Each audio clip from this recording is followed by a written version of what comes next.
Hey y'all, welcome to channel Freshqho. This is Alicius and today we're going to be making some dumplings. 38 win one! Yes! New record! You mon-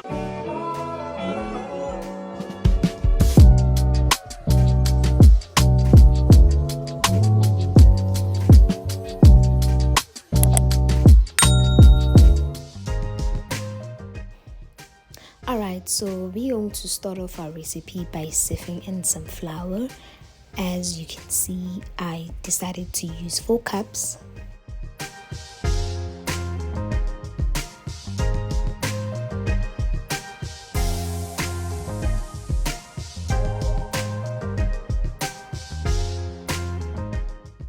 This step is optional, but you can add some baking powder. As I did, I added 1 teaspoon of baking powder, and then I've added half a bag of the yeast sachet. So the yeast is not optional, the yeast has to be added. I also added some sugar just to balance out the flavors and a pinch of salt. At this stage, I decided to mix all my flavors, my dried ingredients properly in before I add some water. Be sure to make sure that you use warm water. It can be warm tap water, or you can boil some water and mix it with a bit of cold water. So here I do not have exact measurements. You add the water as you mix. As you can see, I add, I mix, I add, I mix. This is so that you get the consistency that you desire. So I added almost a whole jar, as you saw, of the water. And then I'm going to add some carrots as well. But the carrot is also optional. This is just for me. I like the flavor that it gives my dumplings. So you can add some carrots. If you don't have, don't worry or do not panic. Just continue with the recipe without the carrots.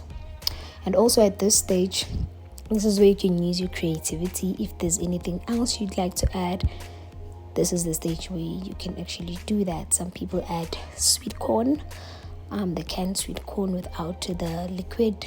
You can add that. You can add your peas, mixed veggies, whatever you want to add to just give your dumplings flavor.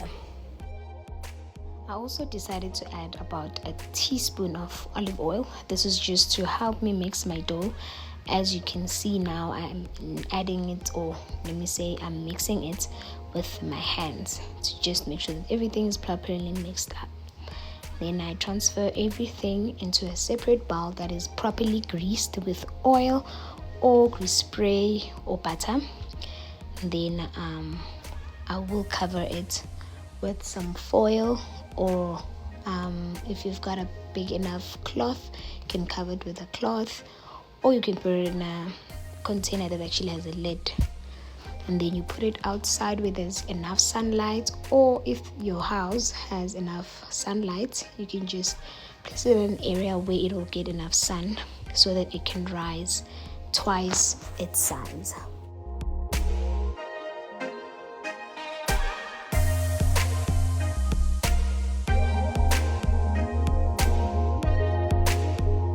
A few hours later.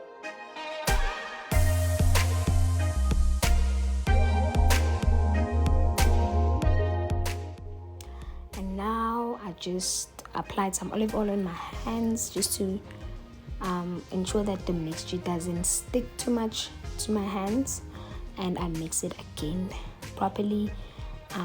This is actually the final product. If you like, you can also take it back to the sun and let it rise again, but I think it's good enough as it has risen the first time around.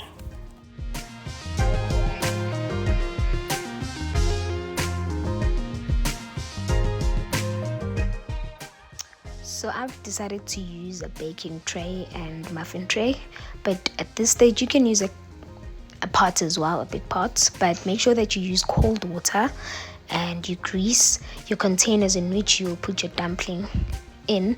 In this case, I used the muffin tray that I've properly greased, and transferring half of the mixture into the container.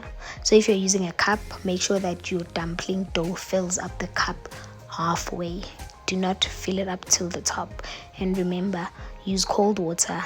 It will boil. As it boils in the oven or on the pot, if you're using a pot, it will cook your dough properly and thoroughly.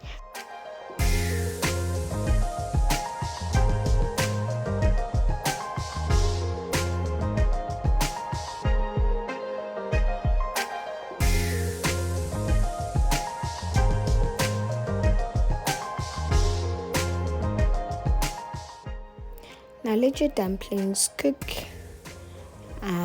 until it has risen. You can use a toothpick to pick and make sure that the dough is thoroughly cooked right through.